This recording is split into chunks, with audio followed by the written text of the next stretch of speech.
The feudal system of industry, in which industrial production was monopolized by closed guilds, now no longer sufficed for the growing wants of the new markets. The manufacturing system took its place. The guild masters were pushed on one side by the manufacturing middle class. Division of labor between the different corporate guilds vanished in the face of division of labor in each single workshop. Meantime, the markets kept ever growing, the demand ever rising. Even manufacturer no longer sufficed.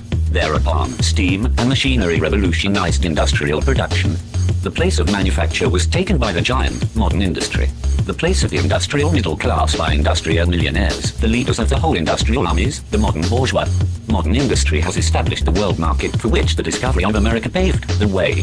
This market has given an immense development to commerce, to navigation, to communication by land.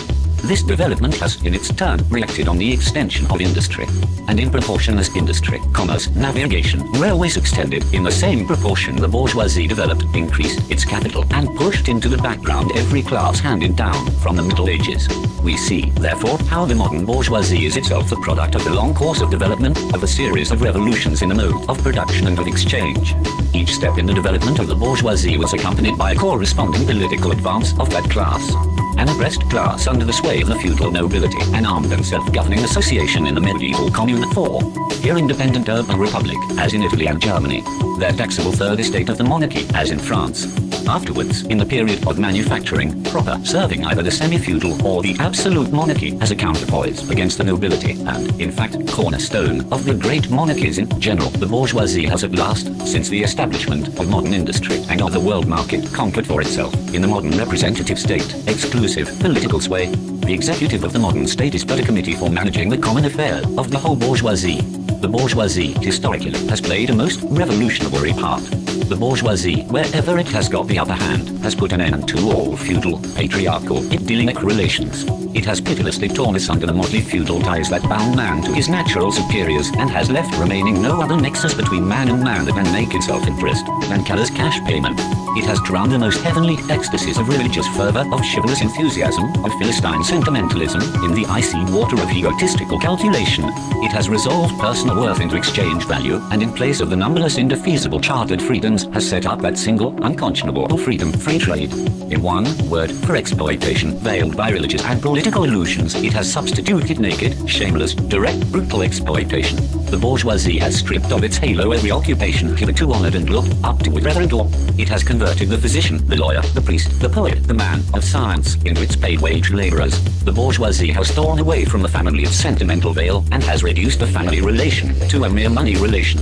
The bourgeoisie has disclosed how it came to pass that the brutal display of vigor in the Middle Ages, which reactionaries so much admire, found its fitting complement in the most slothful indolence. It has been the first to show what man's activity can bring about. It has accomplished wonders far surpassing Egyptian pyramids, Roman aqueducts, and Gothic cathedrals. It has conducted expeditions that put in the shade all former exoduses of nations and crusades. The bourgeoisie cannot exist without constantly revolutionizing the instruments of production, and thereby the relations of production, and with them the whole relations of society. Conservation of the old modes of production in unaltered form was, on the contrary, the first condition of existence for all earlier industrial classes. Constant revolutionizing of production, uninterrupted disturbance of all social conditions, everlasting uncertainty and agitation distinguish the bourgeois epoch from all earlier ones. All fixed, fast-frozen relations with their train of ancient and venerable prejudices and opinions are swept away. All new-formed ones become antiquated before they can ossify. All that is solid melts into air, all that is holy is profaned, and man is at last compelled to face with sober senses his real conditions of life and his relations with his kind. The need of the constantly expanding market for its products chases the bourgeoisie over the entire surface of the globe. It must nestle everywhere, settle everywhere, establish connections everywhere. The bourgeoisie has, through its exploitation of the world market, given a cosmopolitan character to production and consumption in every country. To the great chagrin of reactionists, it has drawn from under the feet of industry the national ground on which it stood. All old established national industries have been destroyed or are daily being destroyed.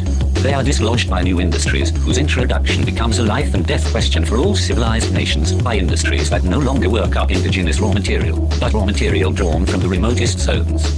Industries whose products are consumed not only at home, but in every quarter of the globe. In place of the old wants, satisfied by the production of the country, we find new wants, requiring for their satisfaction the products of distant lands and climes. In place of the old local and national seclusion and self-sufficiency, we have intercourse in every direction, universal interdependence of nations.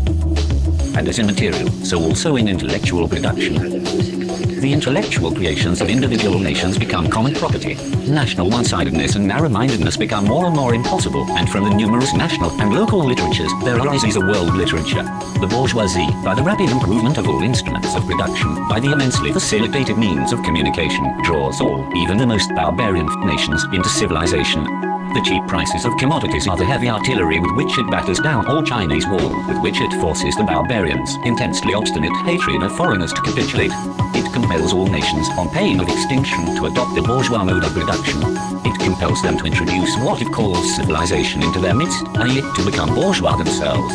In one word, it creates a world after its own image. The bourgeoisie has subjected a country to the rule of the towns. It has created enormous cities, has greatly increased the urban population as compared with the rural, and has thus rescued a considerable part of the population from the idiocy of rural life. Just as it has made the country dependent on the towns, so it has made barbarian and semi-barbarian countries dependent on the civilized ones, nations of peasants and nations of bourgeois, the east, on the west. The bourgeoisie keeps more and more doing away with the scattered state of the population, of the means of production and of property. It has agglomerated its population, centralized the means of production, and has concentrated property in a few hands. The necessary consequence of this was political centralization. Independent or but loosely connected provinces with separate interests, laws, governments, and systems of taxation became lumped together into one nation with one government, one code of laws, one national class interest, one frontier, and one customs tariff. The bourgeoisie, during its rule of scarce 100 years, has created more massive and more colossal productive forces than have all preceding generations together. Subjection of nature's forces to man, machinery, application of chemistry to industry and agriculture, steam navigation, railways, electric telegraphs, clearing of whole continents for cultivation, canalization of rivers, whole populations conjured out of the ground. What earlier century had even a presentiment that such productive forces lumbered in the lap of social labor? We see then the means of production and of exchange on whose foundation the bourgeoisie built itself up were generated in feudal society. At a certain stage in the development of these means of production and of exchange, the conditions under which feudal society produced and exchanged, the feudal organization of agriculture and manufacturing industry. In one word, the feudal relations of property became no longer compatible with the already developed productive forces. They became so many fetters, they had to be burst asunder. They were burst asunder. Into their place stepped free competition, accompanied by a social and political constitution adapted in it an economic and political sway of the bourgeois class. A similar movement is going on before our own eyes.